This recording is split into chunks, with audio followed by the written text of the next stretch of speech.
Yo, what's up mga kaibigan? Nalina tayo magkwentuhan. Ang OKC Thunder ay very dominant sa season na ito at may record sila na 18 wins and only 1 loss. Hindi na din kinakailangan pa na maglaro ni SGA sa mga 4th quarter ng 10 beses ngayong season dahil sa laki palagi ng tambak nila sa kabilang team. Kaya naman kahit na napakaganda nga ng pinapakitang performance ng Los Angeles Lakers, Houston Rockets, Denver Nuggets at San Antonio Spurs, tila ba lahat lamang sila nag-aagawan para sa second place dahil maliwanag ang OKC ngayon na number 1 team hindi lamang sa West bagkus sa buong NBA. At ngayon nga ay mukhang mas lalakas pa nga sila mga kaibigan dahil inanunsyo na si Jalen Williams ay babalik na sa game nila mamaya kontra sa Phoenix Suns. Si Jalen Williams ay nagkaroon ng breakout season last year dahilan kung bakit siya ay naging parte ng All-Star Game ng All-NBA team and All-NBA defensive team. At isa nga siya sa mga naging susi sa pagdala ng unang championship sa franchise ng OKC Thunder. Isang bagay na bigong magawa ang mga all-time greats sa tulad ni Kevin Durant, James Harden, and Russell Westbrook. Si J-Dub nga ay nag-average sa NBA Finals ng almost 25 points per game and very solid second option nga siya and Robin kay Shai Gilgeous-Alexander. At oo nga pala, 24 years old pa lamang siya mga kaibigan. So napakalaki pa nga ng pwede niyang ma-improve o may galing.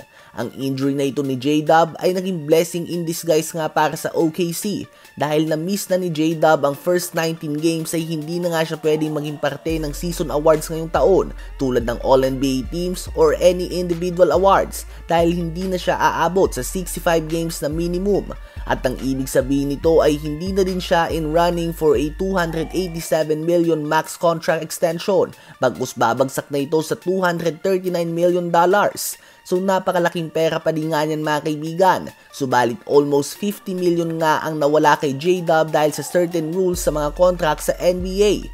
At ang 50 million na ito ay pwede na nga magamit ng OKC na pambayad sa iba pang players. Halimbawa na lamang si AJ Mitchell, isang player na nabigyan ng magandang playing time at pagkakataon ngayong injured si Jalen Williams. Nag-average nga ito ngayong season ng 16 points, 4 rebounds and 4 assists per game. Quality 6-man nga yan mga kaibigan, one of the best if not the best sa NBA ngayon. Kaya naman ang injury na ito ni J-Dub ay posibleng naging blessing in disguise pa na tumulong sa OKC na ma-extend ang kanilang mga finals run. Kung magtatapos nga ang season na ito na ganito pa din ang standings ay may dadating pang 3 first round draft picks sa OKC next draft na lahat ay pasok sa top 14. All thanks to Clippers and Utah Jazz na nagkakalat sa ngayon.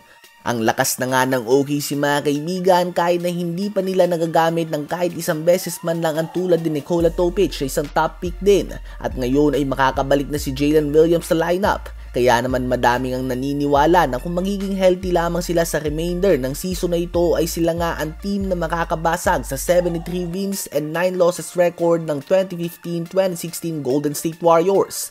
Ano ba masasabi nyo tungkol dito?